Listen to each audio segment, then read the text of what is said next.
A'udzubillahi minasyaitonirrajim. Bismillahirrahmanirrahim. Assalamualaikum warahmatullahi wabarakatuh. Alhamdulillahirabbil alamin wassalatu wassalamu ala nabiyyina Muhammadin wa ala alihi wa ashabihi ajmain. Ya alim Allahumma alimna ma yanfa'una wanfa'na bima 'allamtana wa zidna ilma wa arinal haqqa haqqan warzuqna ittiba'ah wa arinal batila batila warzuqna ijtinabah. Rabbana zidna ilman warzuqna fahman wa rizqan thayyiban wa amalan mutaqabbalan.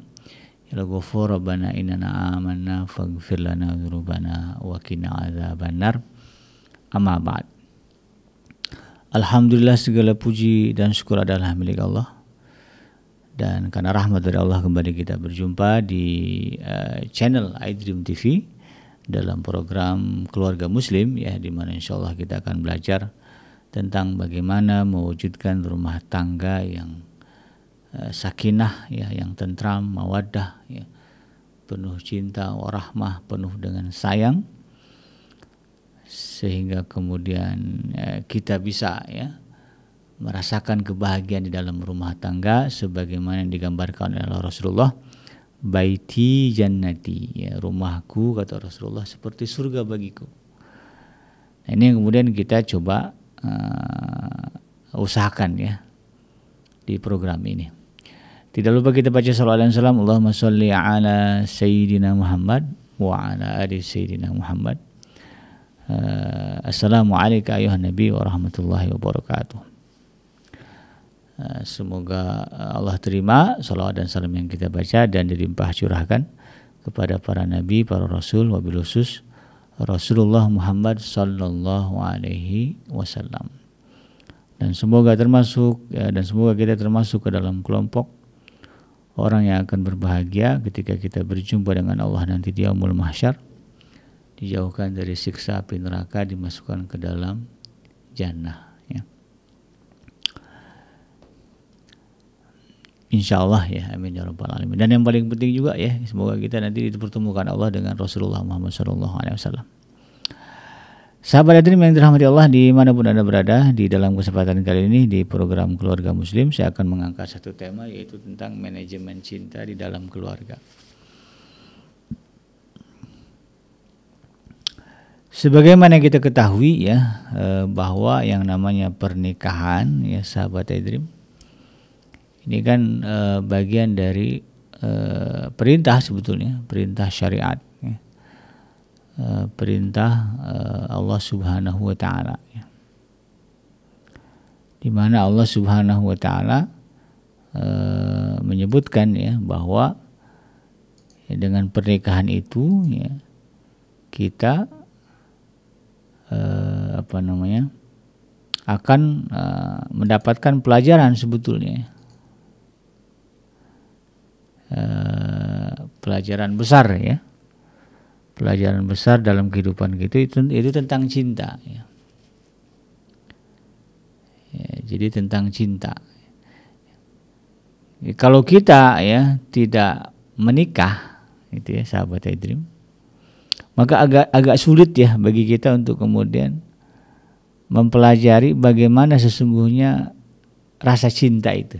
Nah, itu, ya.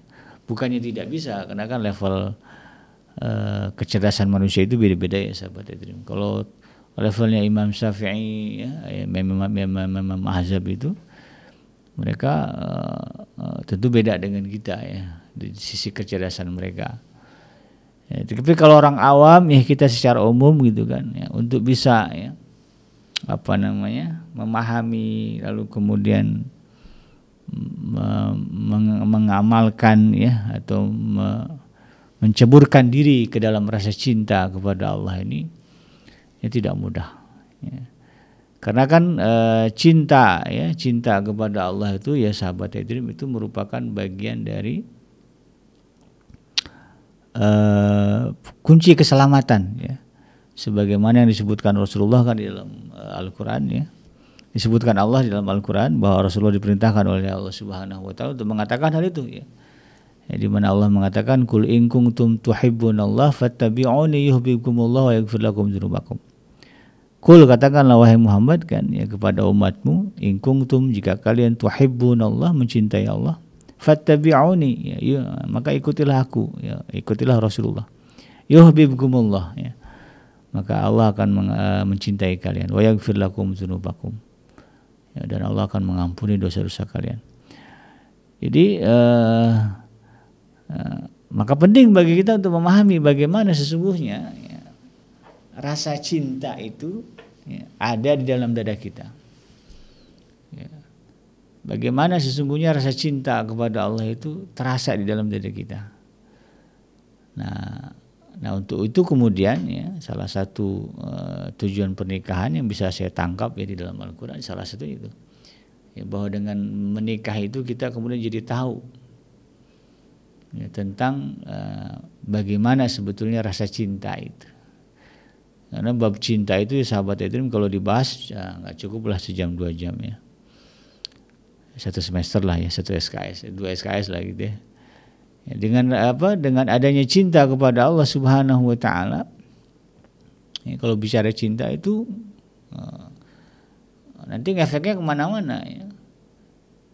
Karena cinta itu kan salah satunya adalah mendatangkan kekuatan. Makanya kan ada istilah the power of love ya, kekuatan cinta. Dalam banyak syair ya, syair-syair orang yang sedang jatuh cinta ya, yang biasa kita dengarkan, gunung tinggikan ku daki, lautan luaskan ku seberangi, demi cintaku padamu, kan begitu ya. Jadi dengan cinta itu orang sanggup melakukan hal-hal yang kadang-kadang di luar nalar dia. Dengan cinta itu orang bisa melakukan sesuatu yang dianggap tidak mungkin dia lakukan. Ya, dengan cinta itu ya ada banyak suami-suami para lelaki yang kemudian menghentikan kebiasaan buruknya, padahal sudah candu. Ya, candu mancing, kemudian cinta kepada seorang perempuan, lalu perempuan itu bilang boleh ya kita nikah, tapi syaratnya nggak boleh lagi mancing, hobi mancingnya harus dibuang. Ada orang yang sanggup membuang hobinya. Ya, ada laki-laki yang kemudian tidak ya dia sanggup menghentikan kecanduan merokoknya demi bisa menikahi seorang wanita. Bahkan auzubillah ya, ada orang yang sanggup kemudian mengorbankan agamanya, pindah agama demi ingin menikahi seseorang wanita. Itu alasannya kan cinta. Jadi dengan cinta itu sahabat Adrim, segala perbuatan-perbuatan yang kadang-kadang di luar ya, nalar kita, kayaknya nggak mungkin bisa dilakukan oleh orang. Nah, bagaimana kalau kemudian cinta itu kita hadapkan kepada Allah Subhanahu wa Ta'ala? Dahsyat gitu ya. Ketika kita sudah mampu merasakan bahwa dalam diri kita memang sedang tumbuh ya, bersemi rasa cinta kepada Allah, maka rasa cinta itu ya sebagaimana yang disebutkan oleh Rasulullah SAW tadi dalam hadisnya, akan mengundang rasa cinta kepada Allah. Maka cinta kita tidak bertepuk sebelah tangan, tapi diterima oleh Allah Subhanahu wa Ta'ala. Nah, kalau cinta itu sudah diterima oleh Allah ya luar biasa ya efeknya sahabat Edrim. Orang yang cinta kepada Allah ya sebagaimana kita bisa lihat dalam banyak riwayat ya, dalam sejarah ya, sirah nabawiyah ya, ketika manusia sudah jatuh cinta kepada Allah, maka apapun yang diperintahkan ya, oleh Allah Subhanahu wa Ta'ala, no problem, kecil bagi dia ya. Bahkan itu tadi ya, nyawa sekalipun kemudian dia bisa berikan. Ya, dalam cerita-cerita kan banyak begitu ya, orang karena demi cintanya dia rela dibunuh demi yang dicintai tetap hidup. Nah, orang kalau ada cinta kepada Allah dia rela ya, nyawanya hilang, yang penting kalimat Allah tetap tinggi. Ya. Kalimat Allah tetap berkumandang. Allah dipertuhankan oleh banyak manusia. Kan ada tuh dalam satu hadis ya, diriwayatkan bahwa pada zaman dulu kata Rasulullah ada seorang anak muda ya, yang kemudian dia yang tadinya kafir kemudian beriman kepada Allah, lalu kemudian dia ditentang oleh raja yang berkuasa ketika itu, dibunuh berkali-kali nggak mati-mati dengan izin Allah gitu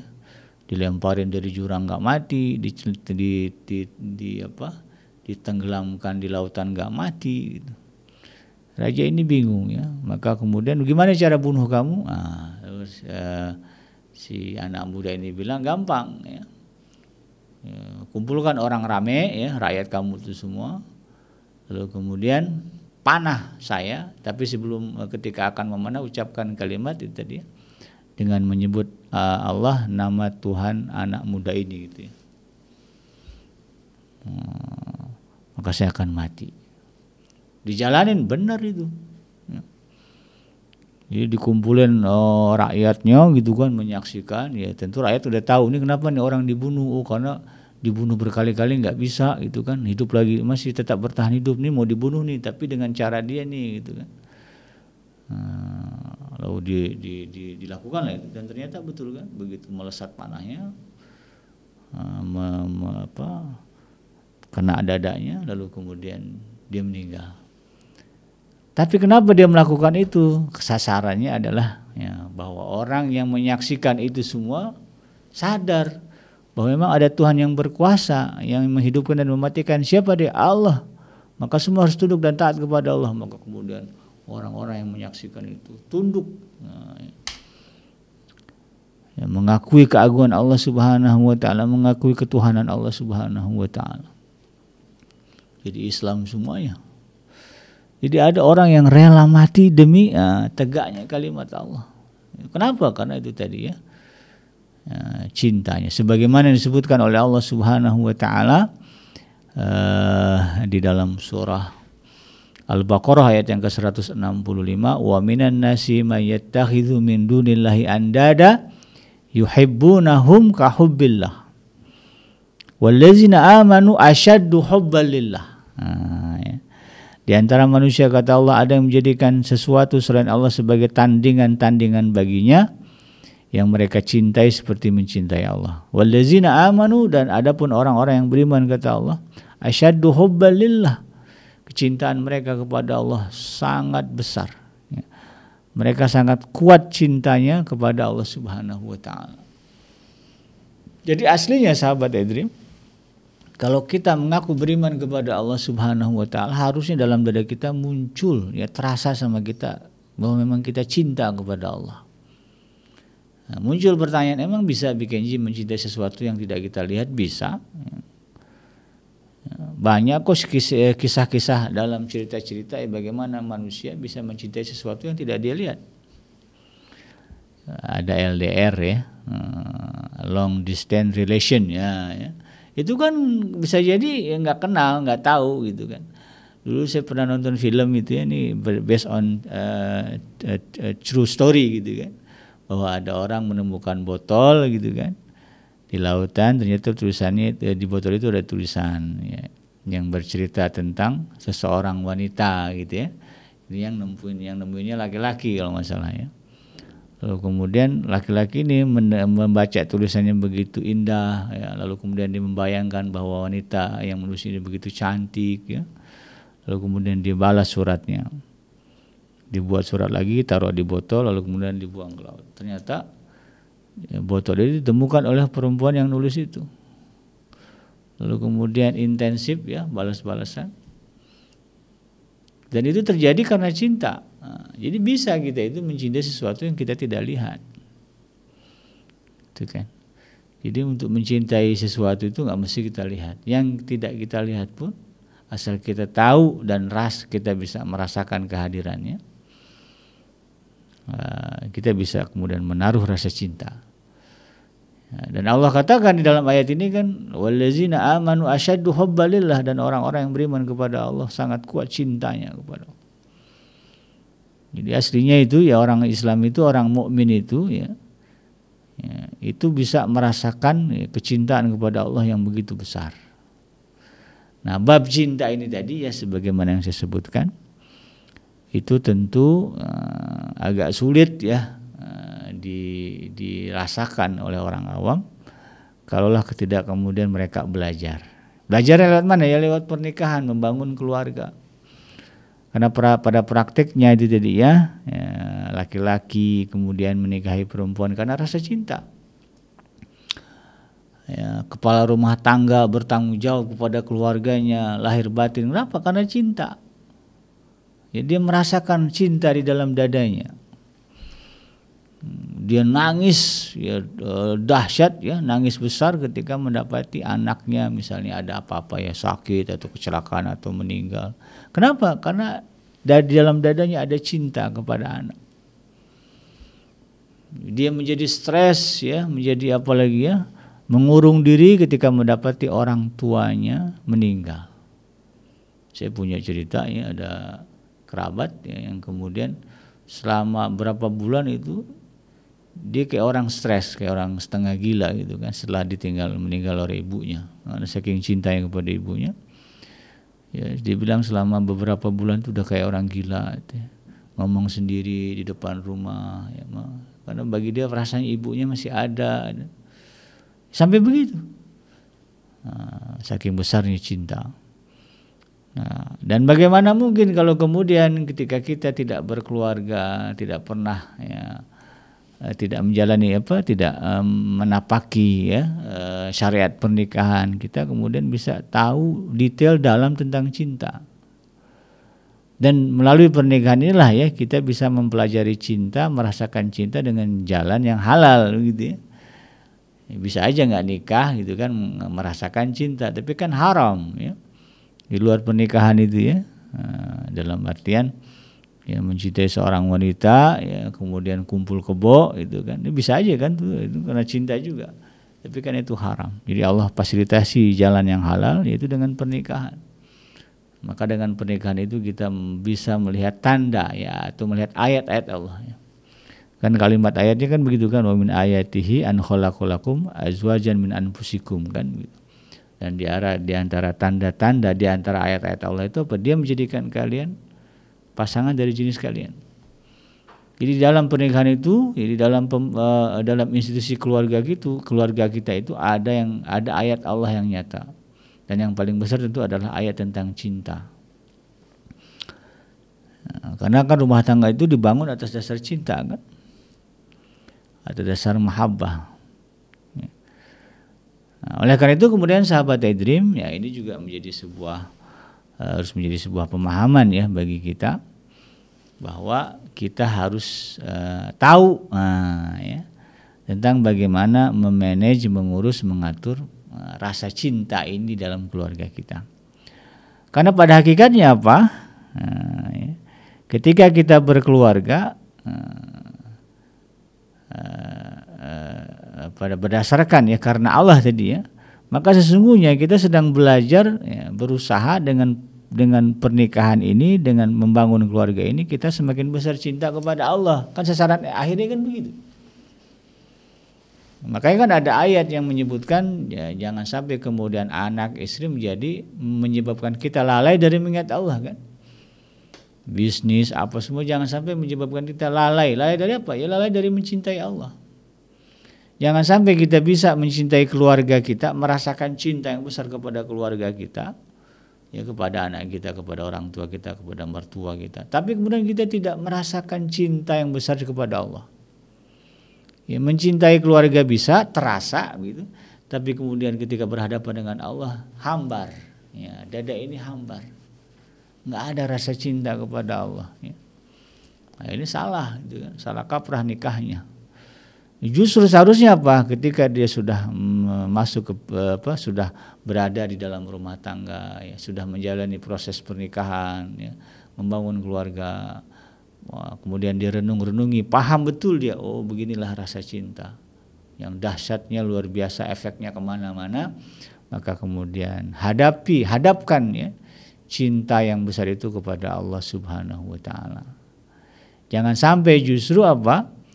Yang ada di dalam dada kita ya rasa cinta kita kepada pasangan kita lebih besar daripada kepada Allah. Rasa cinta kita kepada anak kita lebih besar daripada rasa cinta kepada Allah. Ya. Rasa cinta kita kepada keluarga lebih besar daripada rasa cinta kita kepada Allah. Kalau itu yang terjadi, ya, ini bahaya. Bahayanya apa? Maka rumah tangga yang seperti ini bukan rumah tangga yang diridhoi oleh Allah. Rumah tangga yang tidak akan mendapatkan sakinah, mawaddah, warahmah yang dijanjikan Allah. Kalau kita ingin mendapatkan rumah tangga yang sakinah, mawaddah, warahmah tadi, tentram, bahagia, happy gitu ya, berkah, maka itu tadi, kejarlah yang memerintahkan kita menikah. Siapa? Allah. Jangan sampai kita justru melupakan zat yang memfasilitasi kita menikah.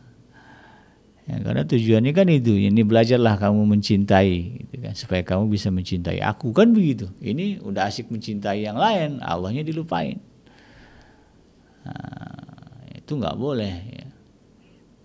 Karena pada dasarnya apa? Ya, sebagaimana Allah sebutkan di dalam surah apa ini?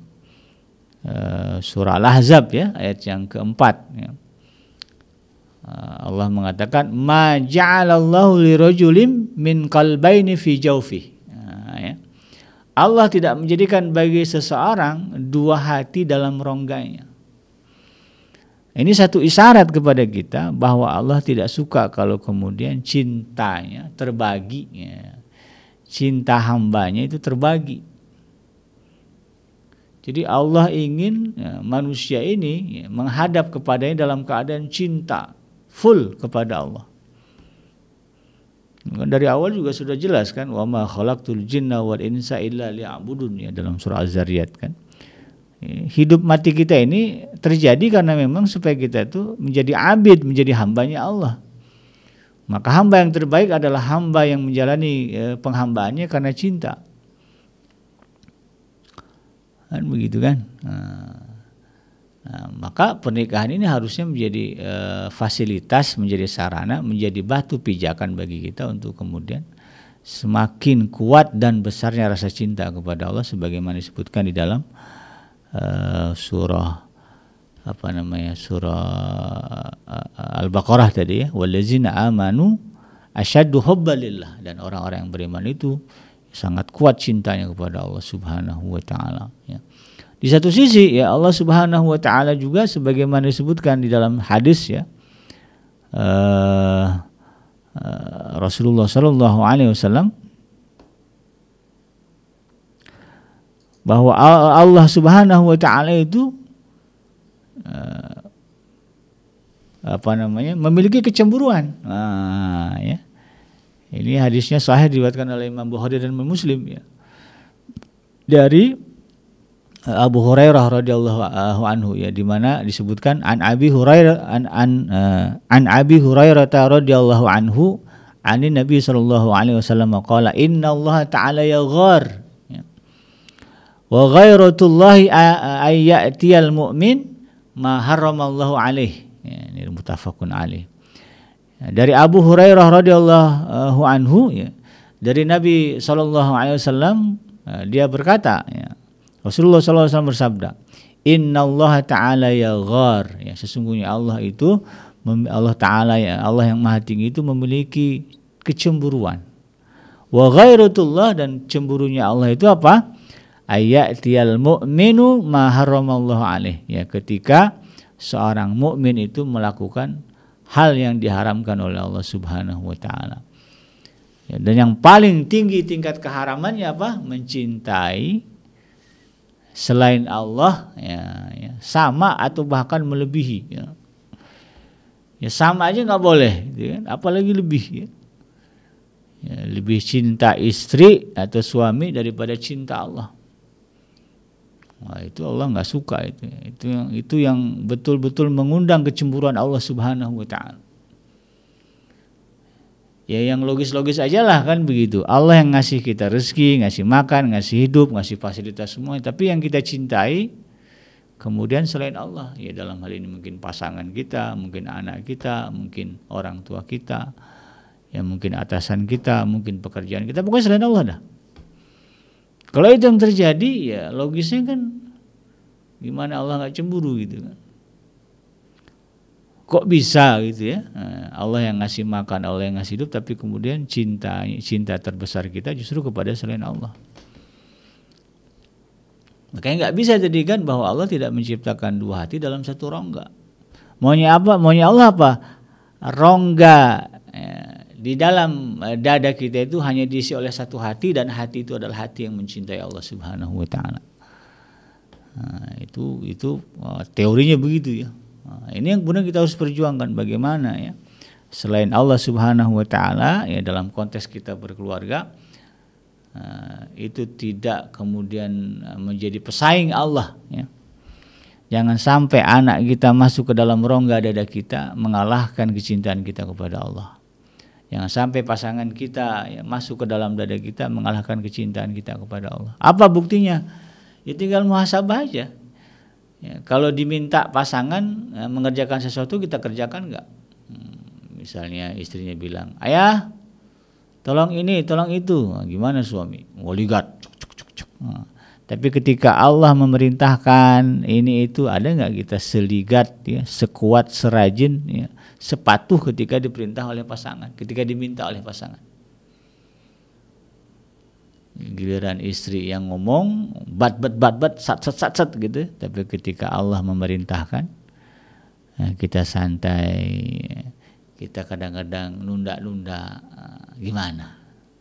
Apakah kita akan mengatakan cinta kita kepada Allah lebih besar daripada cinta kita kepada istri kita? Atau itu tidak bisa diterima gitu kan. Kalau sebaliknya logis ya, kalau Allah yang merintahkan sat. Kalau istri yang merintahkan sebentar ya, sabar dulu ya. Nah, itu baru benar gitu kan. Masih bisa ditunda itu kan. Misalnya Allah manggil, istri manggil, sebentar yang ya, abang selesaikan dulu tugas abang kepada Allah. Baru betul tuh ya, cinta kepada Allah.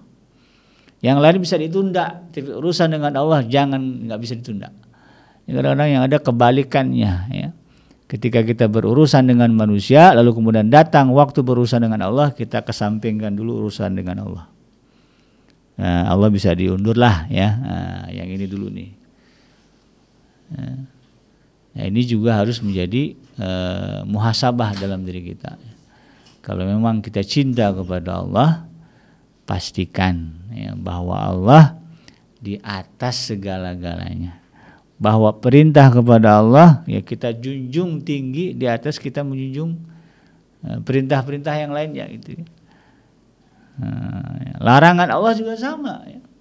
Kayak tadi misalnya ya, ada suami yang kemudian sanggup menghilangkan ya keburukan, kebiasaan buruknya ya, kayak misalnya ngerokok ya, hobinya mancing, ada tuh kan ya. Ada yang sukanya mabok begitu kan. Begitu dia cinta sama istrinya, saya nggak mau kalau kamu mabok, berhenti. Oh, dia berhenti. Larangan istrinya itu dia apa yang nggak disukai istrinya, dia calon istrinya dia mau. Lalu bagaimana ketika kita berhadapan dengan Allah? Adakah kita sanggup ya menghentikan kebiasaan-kebiasaan buruk yang diharamkan oleh Allah tadi ya? Karena kecintaan kita kepada Allah. Ini yang kemudian kita harus pahami dan kita pelajari. Sehingga sahabat Edrim ketika itu muncul dalam keluarga kita. Jadi kalau istri atau suami kita mundurkan karena kecintaan kita kepada Allah, jangan khawatir ya. Jangan khawatir gitu ya. Jangan khawatir oh nanti ada masalah, nggak ada, justru nanti akan Allah kasih solusi dari berbagai masalah. Jadi kenapa kemudian sekarang ini mungkin ada ya di antara sahabat yang merasa rumah tangga ini banyak masalah, bisa jadi karena apa tadi? Mengalahkan Allah ya, dengan pasangan kita, dengan keluarga kita. Urusan dengan Allah dikalahkan karena urusan kita dengan anak. Urusan kita dengan Allah kita mundurkan, kita tunda gara-gara urusan kita dengan pasangan kita, dengan orang tua kita, dengan mertua kita, dengan keluarga kita. Simpelnya apa? Jangan sampai kemudian kita tidak sholat atau menunda sholat gara-gara urusan dengan urusan keluarga kan begitu. Kalau bisa kita kedepankan urusan Allah lebih dulu daripada urusan keluarga kita, nah ini yang disebut dengan manajemen cinta dalam rumah tangga. Maka insya Allah rumah tangga kita akan berada dalam naungan Allah, keridhaan Allah. Nah, karena cinta kita nanti berbalas dari Allah kan ya. Sebagaimana disebutkan dalam Al-Quran tadi kan, Qul in kuntum tuhibbunallaha fattabi'uni yuhibbukumullah wa yaghfir lakum dzunubakum. Ya, kalau Allah sudah balas cinta kita, nggak mungkin ya kepala keluarga atau ibu rumah tangga atau anak atau mertua atau menantu yang kecintaannya kepada Allah lebih besar ya dibandingkan dengan keluarganya, lalu kemudian Allah sengsarakan keluarganya, Allah sia-siakan keluarganya, tidak mungkin. justru Allah akan tambahkan keberkahan, Allah akan tambahkan keselamatan, Allah akan jaga kesehatan, kan begitu. Karena rumah tangga ini diliputi oleh apa? Diliputi oleh cinta kepada Allah. Ya sebagaimana kita cinta kepada anak. Kalau kita cinta kepada anak kita, maka kita jaga itu anak kita. Nggak rela kita kalau dia sakit, ya. Nggak rela dia kalau ada yang mengganggu. Nah, kita usahakan beri makanan terbaik, ya, pakaian terbaik, karena kita cinta kepada anak kita. Bagaimana kalau Allah Subhanahu wa Ta'ala mencintai kita? Akankah Allah membiarkan kita sengsara? Rasanya tidak mungkin, ya. Kecuali kita nabi, itu nabi babnya beda. Ya. Kita kan bukan nabi gitu ya. Nah tentu Allah tidak akan menyia-nyiakan kita. Mudah-mudahan sahabat Edream ya, pernikahan yang kita jalani ya hari ini, atau yang mungkin belum mau yang akan baru mau menikah, renung-renungkanlah ya nasihat ini, supaya kemudian apa yang dicita-citakan di dalam pernikahan terlaksana dengan maksimal. Ya. Kepada Allah kita berharap ya pernikahan yang kita jalankan, kita langsungkan ya, atau keluarga yang kita bangun ini merupakan sarana dan wasilah bagi kita untuk menuju atau menghantarkan kita kepada mahabbah ya, atau kepada rasa cinta yang paling tinggi, itu kepada Allah Subhanahu wa Ta'ala. Sehingga ketika kita akan menghadap Allah ya, ketika kita akan meninggal dunia, rasa cinta, rasa rindu yang terbesar, rasa ingin bertemu ya, yang ada di dalam dada kita adalah rasa rindu, rasa ingin bertemu dengan Allah Subhanahu wa Ta'ala. Jadi kalau ditanya Bapak, kalau udah meninggal mau nyari siapa? Saya mau nyari Allah. Nah, kalau udah ke sana, inilah ya puncak dari mahabbah kita kepada Allah. Demikian sahabat Edream, yang benar datangnya dari Allah Subhanahu wa Ta'ala, yang salah semata-mata lahir dari kealfaan dan kehilapan saya pribadi. Saya bikin pamit undur. Hasbiyallahu la ilaha illa huwa alaihi tawakkaltu wa huwa rabbul arsyil azim. Subhanaka Allahumma rabbana wa bihamdika asyhadu an la ilaha illa anta astaghfiruka wa atubu ilaik. Walhamdulillahi rabbil alamin. Wassalamualaikum warahmatullahi wabarakatuh.